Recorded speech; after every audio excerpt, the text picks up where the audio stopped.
Allez, dans cet exercice, on réutilise les solides construits dans GeoGebra et on me demande de calculer leur volume.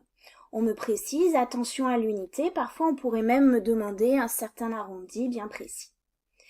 Alors je commence, sur mon cahier, déjà je vais repérer l'unité de longueur qui est là, et donc un carreau mesure 1 cm. Parfois l'unité bien sûr est précisée sur la figure, il faudra faire attention que tous les côtés sont dans la même unité. Autrement, on utilise un tableau de conversion. Je commence par ce pavé droit. D'abord, je vais calculer l'aire de la base. Je précise que ABCD, je donne son nom, c'est un rectangle. Et je rappelle la formule. L'aire du rectangle, c'est longueur fois largeur. Eh bien, je l'applique. 4 fois 3 et je calcule 12. Je rajoute alors l'unité à la fin. Si je suis en centimètres pour les longueurs, les aires s'expriment en centimètres carrés. Et puis pour passer au solide, eh bien j'ai besoin de lire la hauteur et je lis 2 cm de haut. Et donc le volume de ce pavé droit, c'est l'aire de la base fois la hauteur, on rappelle la formule, et on l'applique, c'est donc 12 fois 2. 12 fois 2, ça donne 24, et à la fin, je rajoute l'unité centimètres cubes pour les volumes. Ensuite, j'ai un cube. Alors, je vais préciser que ma base IJKL est un carré, que l'aire de ce carré IJKL, c'est côté fois côté, et donc c'est 3 fois 3. Je calcule 9 et je rajoute l'unité des aires. Je vais lire la hauteur, bien sûr, c'est 3 cm aussi pour que ce soit un cube. Et le volume de ce cube, ça va être finalement ce 9 fois 3, ce qui me donne 27. Et je rajoute à la fin l'unité centimètre cube. J'ai aussi un cylindre de révolution. Donc pour avoir l'aire de la base, je vais nommer mon disque ici, le disque de centre haut et de rayon 1,5 cm.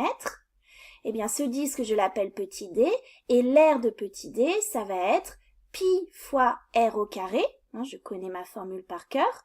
Et ce qui s'applique ici à un rayon de 1,5, et je trouve environ, je suis obligée de donner une valeur approchée à cause de ce nombre pi. Je trouve environ 7,07 cm².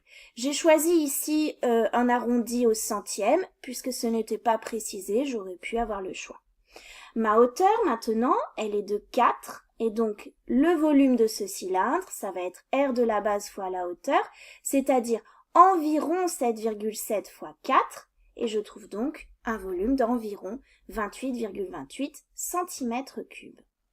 Pour la pyramide, donc je suis ici, je regarde l'aire de la base, toujours pareil, c'est un carré, c'est le même que celui en dessous. Ma hauteur, elle est de 4 comme tous ces solides-là. Et donc le volume de la pyramide, je rappelle la formule, 1/3 de l'aire de la base fois la hauteur, c'est donc 1/3 de tout ça, et je calcule. Unité à la fin. Pour le cône de révolution, je rappelle à nouveau l'aire de ce disque qui va être ma base. Et puis le volume du cône, c'est donc 1/3 de l'aire de la base fois la hauteur, environ ceci, et je trouve donc environ 9,42 cm3. Finalement, pour la méthode, on vérifie les unités de départ.